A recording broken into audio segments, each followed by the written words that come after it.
For those of you that don't really know who I am, my name's Calvin Wright. I've been with Family First Life and been in this business for 4 years now. April was my fourth year in the business.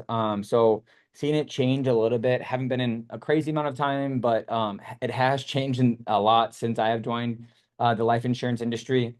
So um, when I joined the company, we were obviously all, in-home, face-to-face sales. And when COVID happened, we slowly trying to transition into virtual sales. So I have been a Hall of Fame producer literally every single year. I've been here, sold over 500 grand every year. Drop a one in the chat if you're a Hall of Fame producer or a Hall of Fame agency.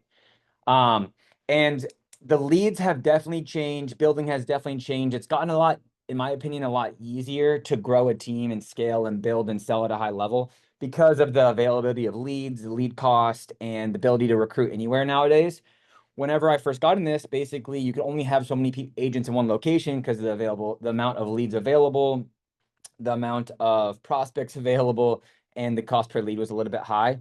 But basically, what happened for me is Zach brought me in the business. Zach Tradowski brought me in the business and was like, "Hey, dude, I'll match you on your first set of leads, but you do have to put some skin in the game and get rock and roll." And this is going to segue into what I'm going to talk about today. So, when I first joined the company, I spent $1,000 on leads. He matched me 1,000, and then I went out there and grinded it out and sold 16 grand my first 2 weeks to be able to get the ball rolling.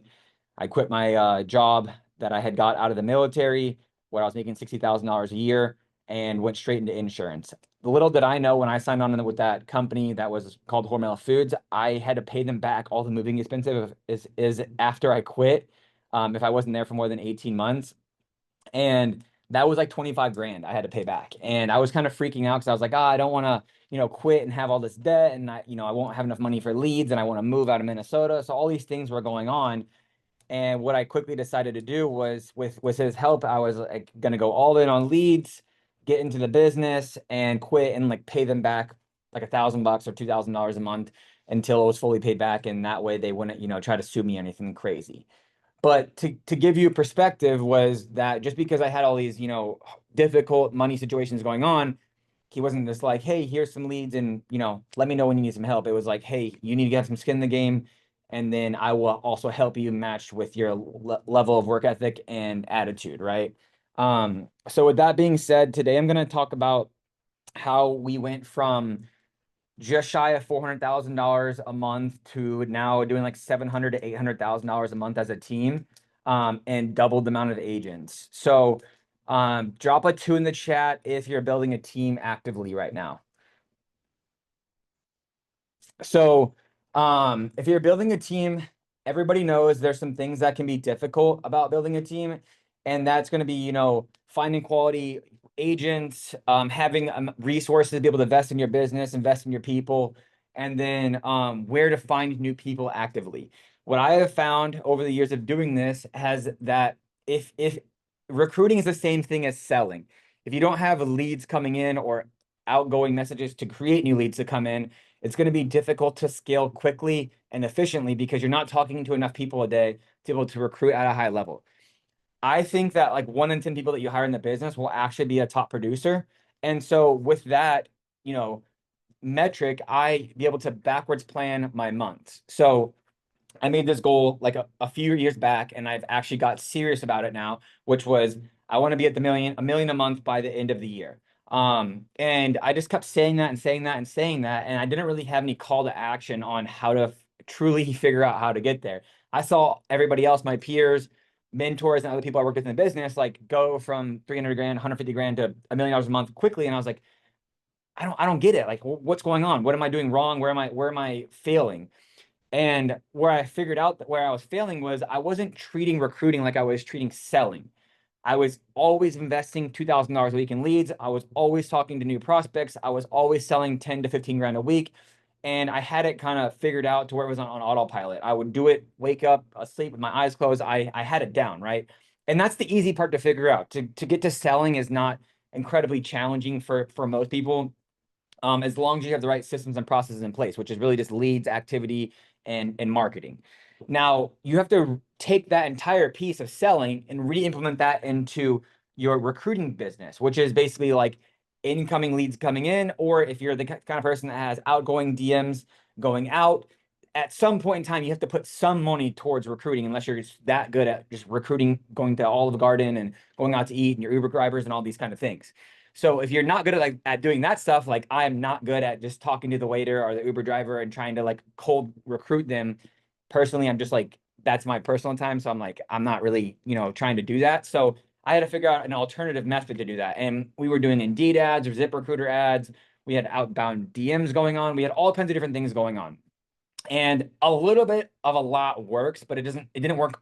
Not one source was better than the other. There was nothing outstanding happening at all of them. They just all cost a lot of money. And I was putting out probably like 2K a month, I think, in advertising to generate enough people to talk to.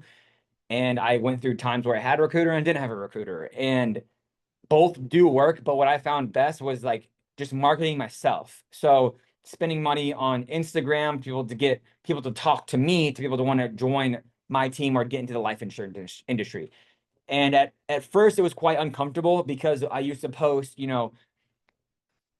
commission statements from America for like 10, 15, $20,000, or, post bank statements, are these kind of like out of the ordinary, non-conventional recruiting methods.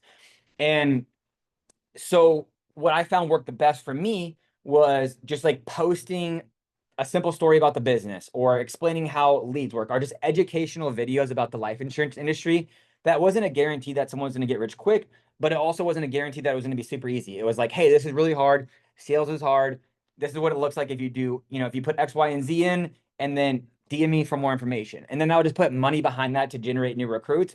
And it actually started working. So, Facebook, Google, Instagram, that kind of stuff, put videos out to be able to boost those videos so that people talk to you about joining the company. And then you decide on who you want to hire or not.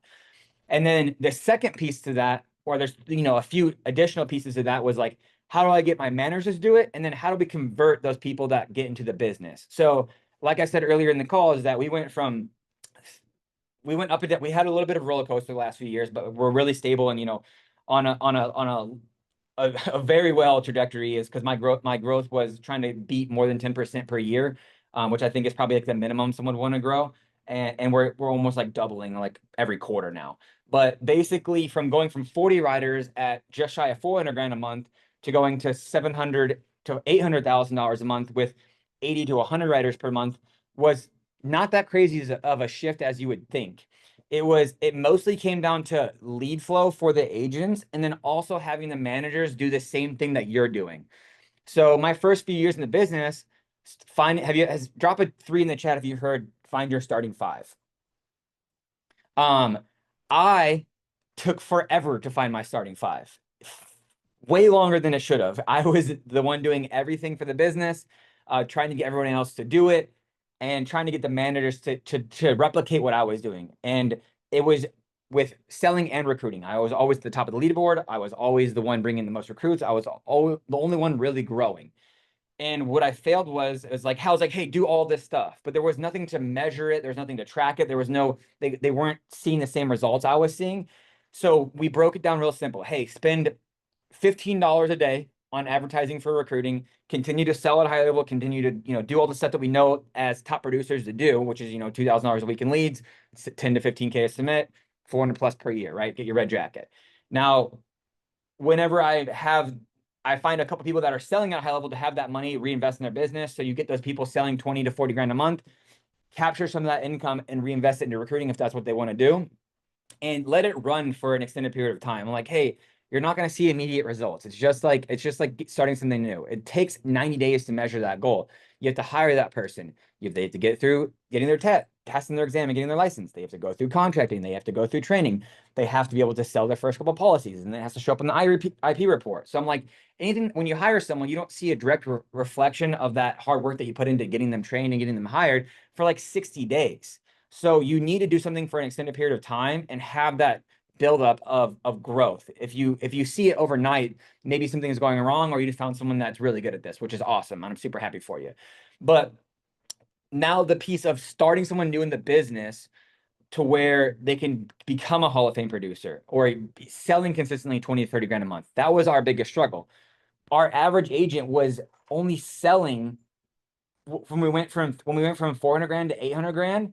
the average actually went down per agent. So before we were closer to like 10 to 15 grand per agent average per month when we were at 400,000, and then it went down to like $8,000 per agent. We went to 700 to 800,000. And we did a meet the last 3 weeks we've been doing a lot of meetings trying to figure out what's going on and how to help the agents get to, selling over 20 grand a month, because that's when you're truly profitable enough to make a decent living and not be miserable on the phones all day. And what we were doing in the beginning, we were hiring agents. We were like, hey, I'm gonna, baby, I'm gonna baby you. I'm gonna feed you everything you need. I'm gonna give you leads. You're gonna be on this lead program, and it's great and it works to get writers because they don't have a high barrier of entry. It's like, hey, just get your license. Here's some leads. Sell a few, and then we'll stay in the lead program. And there was like no real end goal, so everybody kind of got super complacent. They were getting leads, and it was costing me a bunch of money, and it wasn't that profitable. And so what we did now is, yes, we still get them on the lead program. Yes, we still want them to invest in leads and try to get them to invest in leads as quick as possible. But now there's requirements. So on this lead program, we were having them max now of 60 days. And once they hit their first 5 to 10K week, we have them buy their first batch of leads. And we slowly lean them off the leads to be able to become independent, where you're not babying somebody, which by default gives them new people to talk to all the time. They're not grinding as hard, which increases the total production for that agent. And it also increases profitability. And now they're selling more so they can get promoted, because we do want them to get promoted to be able to make more money. And then like the third piece of that is going to be reporting your numbers to me or your manager on a daily basis. So what does that look like? All of the Hall of Fame producers know what you need to hit to sell 40 grand a month. And that's simple and easy to backtrack. So that's 400 or more phone calls per day, where I need you to talk to 30 to 40 people, and I need you to do presentations on at least 10 and close 1 to 3. I'll say that one more time so you can write it down if you're building. More than 400 phone calls per day, 30 to 40 presentations, talk to 30 or 40 people, do presentations on 10 or more, and sell 1 to 3. This is where your magic number is going to kind of fall into place based on work ethic. That should be able to give you 8 hours of dial time to be able to give you enough opportunities to talk to enough people to do presentations on 10 and hopefully close 1 to 3 if you're not that skilled. And hopefully more if you are super skilled, because everybody's a little bit different. But if you report that back to me every single day, you want me to repeat that one more time? 400 or more phone calls per day, where you talk to 30 to 40 people or more, you do presentations on 10 or more, and you close 1 to 3. And then I would have them text me that every day at the end of the day. So that way I know who's working, who's not working, who should get leads, who should I prioritize leads to, who needs to rework their leads, who needs adjustment on script, who needs adjustment on tonality, where do we make all these adjustments to help you become a better producer? Because it's only going to, all of everything I need to know is inside of that. Either 1, you're not dialing enough. 2, you didn't talk to enough people. 3, you presented on a lot of people, but you didn't close anything because you don't have the tonality or script down. Or 3, you maybe are having trouble with objections, right? So yeah, you can do it manually on Ringy, but 400 is the minimum. I don't care how that individual does it. They have to do 400 though.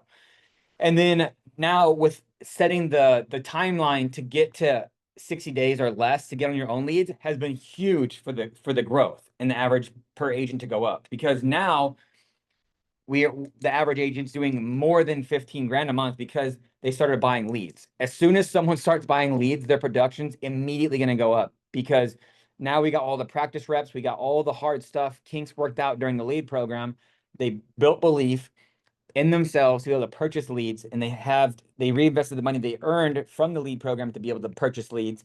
And now we can kind of get them on a consistent schedule of having incoming leads. And the quickest way to have someone fall out of business or go broke in the business is by not having a consistent automatic lead order going out. Because if you don't have automatic leads going out or coming in every single month, and you have to think about buying leads, it's a lot easier to say, hey, I want to actually rework the leads I had from last week because I didn't sell enough, so I don't want to buy leads again. And then they sell nothing and they blank for the whole week because they're reworking the same old leads they didn't sell anything on.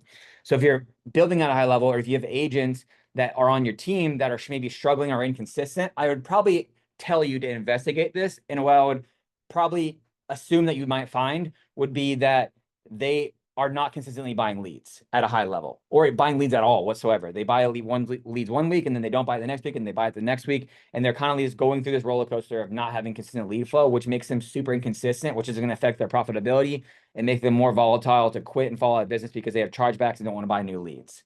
So that's the easiest way to build consistency in this business, is by having automatic things go out weekly. So that way you don't have to think about what leads are coming in, that you have your set budget. This is going out every single week. My leads are coming in, and I can consistently work and talk to new people on a daily basis.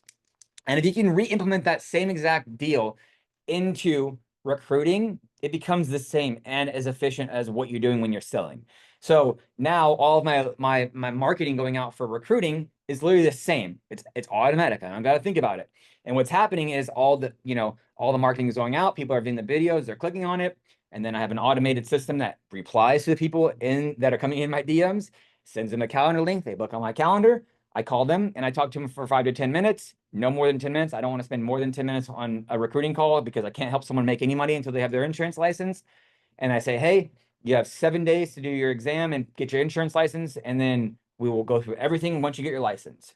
Because if you're wasting 30 minutes to an hour to talk to every single recruit, you can only talk to 8 freaking recruits per day, which is not enough to be able to build and double every quarter, because some people won't make it. Some people will make it. Some people will ask you a bunch of questions, waste your time. And the people that tend to ask the least amount of questions during the recruiting process tend to do the best. And then the people that ask the most questions once they're hired and actually dialing typically do better than the people that don't ask any questions when they're fresh on the phones, because then they don't have anything to work towards or correct or build up. But with that being said, I wanted to touch on a few other things here, and that's going to be investing in your business to grow.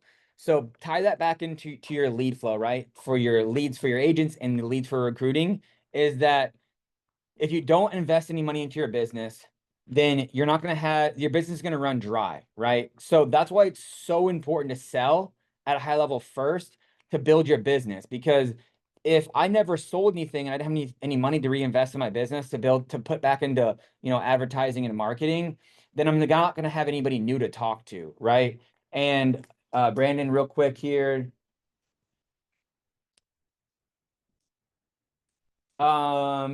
Do you leverage the CRM for recruiting, or is this something different?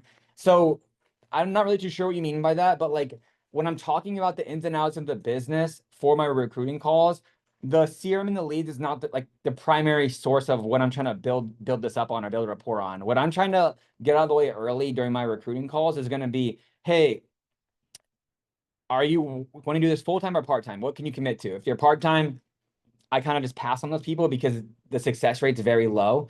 So I just say, hey, I'm looking for full-time agents that can do more than 8 hours per day, a minimum of 5 days a week. 6 is preferred if you want to make, the money that you talk about, what you want to make. And what I can do for you is, if you're working hard, I will invest in you. So I will help you with leads in the beginning for the first little bit. At the same time, I need you to be able to reinvest back in your business and get leads immediately. So that way you have new people to talk to every day and you're not dependent upon me, because you joined this to be able to have freedom of schedule and make a lot of money, right? Yes. Okay. So you're not going to have freedom of schedule if I have to manage you and micromanage you every single day because you're on a lead program and you need to send your dials to me and you depend on me to be able to make money. That doesn't make you independent whatsoever. That makes you an employee. That makes you someone dependent on somebody else to be able to get your job done, right? And put a drop of one in the chat if you join FFL and you join the insurance industry to be independent. Everybody got here because they didn't like having a boss, right? Everybody got here because they wanted to make a lot of money at a high level, be able to do it when they want to do it and whenever they want to do it, and then to be able to make enough money to where they can live the lifestyle they want to live. But if I have to have you on a lead program, you lose the ability to do all of that because you now are reporting to me and I have to be able to, micromanage you on such a high level because you're not responsible enough or adult enough to be able to buy your own leads. So that's why we set the requirements in the beginning. Is like, hey, you have 60 days or less to be able to get leads. And if you can't make that happen, then we have to, you got to find something new because it's not going to work. So back to where I was going with this. Accountability and expectations. So that ties back into what I was just saying about like being micromanaged and having the lead assist program. It is extremely time consuming to have a lead program and to be able to manage all of the agents that are coming onto the lead program, because keeping up with 40 people that you're supplying leads to becomes extremely time management when you have to follow up with everybody. If you know who's responsible enough to send them, who's going to send them before you, like you know, all these different things that go into it. So if that is your goal, to be able to, you know, have something like that, to be able to have agents start on, what I would encourage you to do is get with the other people in your team, so that way it doesn't cost a lot of money. And when you're hiring somebody, just create like a spreadsheet of all your old leads. Grab all your managers, grab everybody on your team, have them fill this up every week with their old leads, and have the new agents start on that. So that way they can work through all the kinks, and then everybody's participating in the program and supplying all the leads, and then they can distro, you know, those agents can kind of align with those managers, but everybody's kind of helping build it together. That's what we did in the beginning before we started buying leads regularly to fill into that. But if you're brand new, you know, under 300 to 500 grand per month, it'll be extremely expensive to start that. So that's where I would start if it was me. And then the leadership and culture piece of it, I'm a big fan. I'm not a big fan of like advertising leadership and culture. I think it comes without being said, meaning that you lead by example and the culture builds itself based on what you put into it. I do see a lot of people advertising online like, we have the best culture, we have the best this and that. I would say, like, relative to the rest of the industry, we typically don't preach that for our new recruits. We're like, hey, our main focus is profitability. Our main focus is making sure that you're a successful life insurance agent, and that you're making money for your family, and that you're truly independent. So I'm not gonna do hype meetings. I'm not gonna get you all riled up. I'm not there to motivate you. I'm here to give you structure and discipline, so that way you're successful.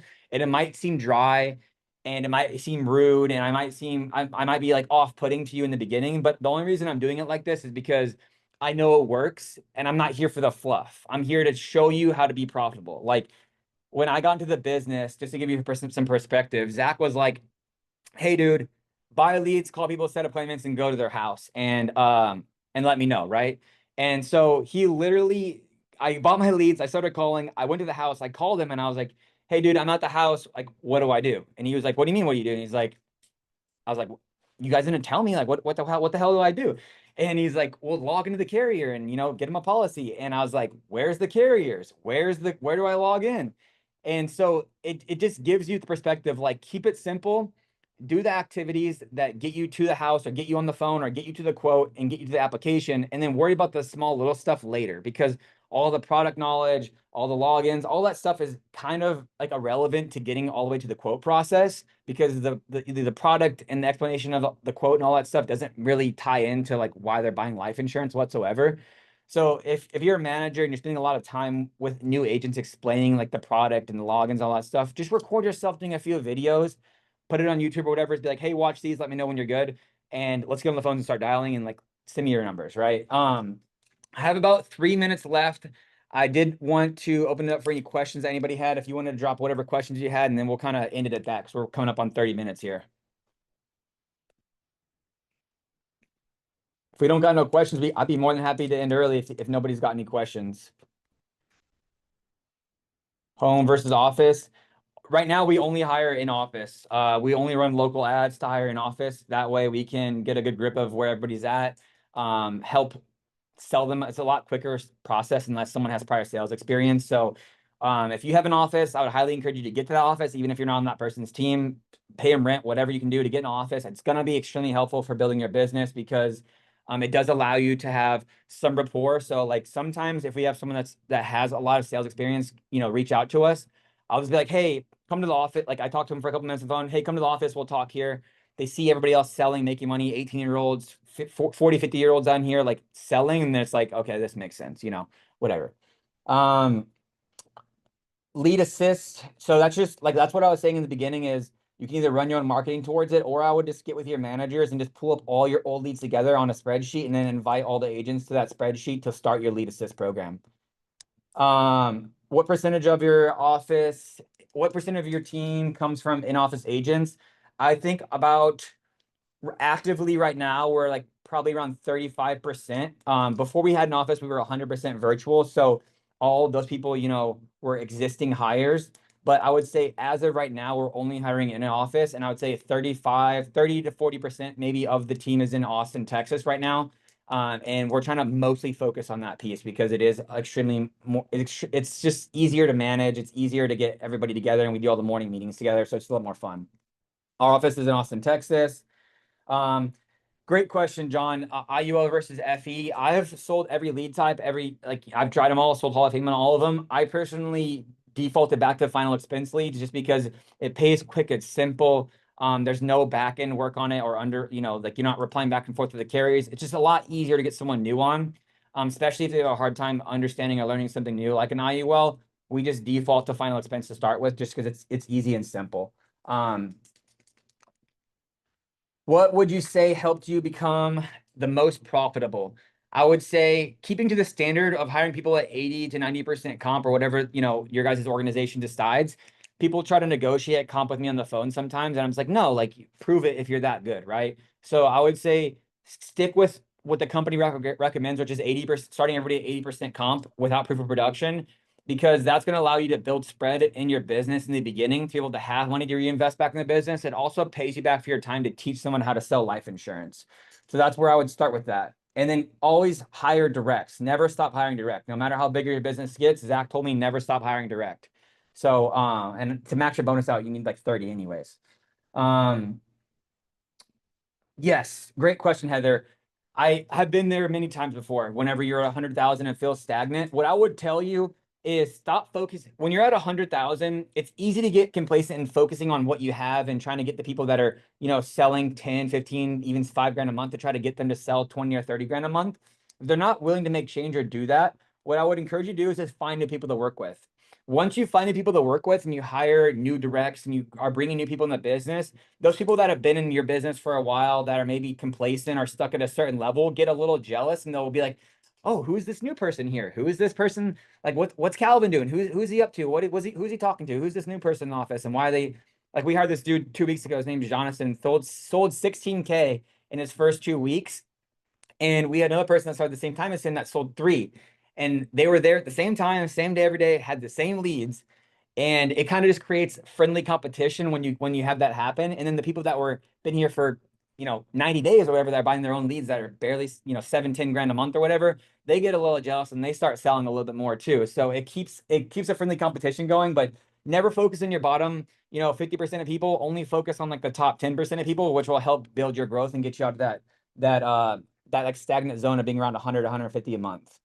I'll take a few more here. Brandon, set up automatic drips. Yeah, yeah.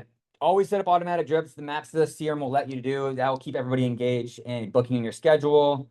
Again, new agents starting on final expense leads. Jake, thank you so much, bro. I appreciate you more than you know. And then chargebacks. So we didn't really talk about this, Bridget, too much, but I always just tell agents if you fall below 30%, we'll probably put you on as earned or some type of thing like that just to be able to keep the integrity of the business. But like as an agency, we're sitting around 88%, 89% somewhere in there as persistency as a group.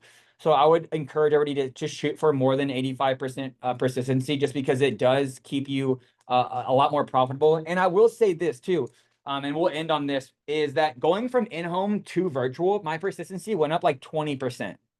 I don't know why, but I think it's because of hard closing people, and people can't say no to you and when they're directly in front of you, and they'll just hang up on you when you're on the phone. So like persistency has shot through the roof going virtual, which I thought would can be the complete opposite, honestly. So going virtual has been huge for our business because the persistency and profitability has gone up a ton.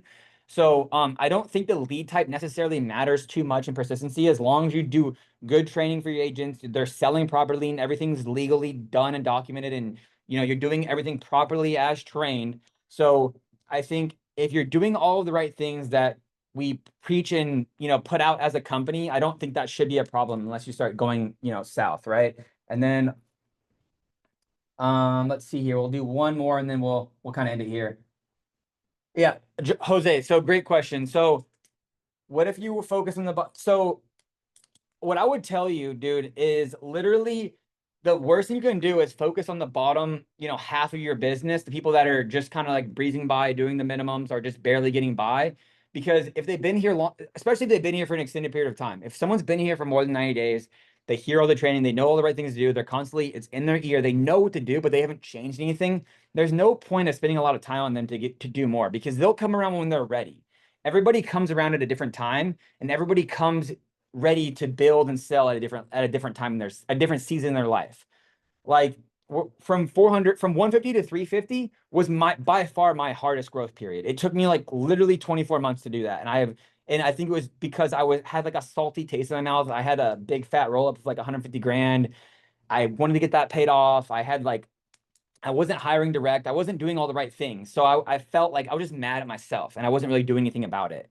And then when broke out of that mindset and I was like, okay, I got to turn the floodgates on, reinvest back in the business, turn the recruiting back on. And then boom, instantly like that from 350 to like literally 700 happens in a quarter. It's because you just have to, you have to be constantly having that lead flow. And guys, anyways, I'll end on that. So Phoenix, don't forget, is on Friday this week. Be there, be square. I look forward to seeing everybody there. It's going to be absolutely amazing event. If you haven't registered, make sure you do so in advance. I would highly encourage you to get a hotel or rental car already if you haven't already, because it will be sold out. I promise you. Every year that we've gone there, it's always like that. But I appreciate everybody. Look forward to see everybody there, and have a great week.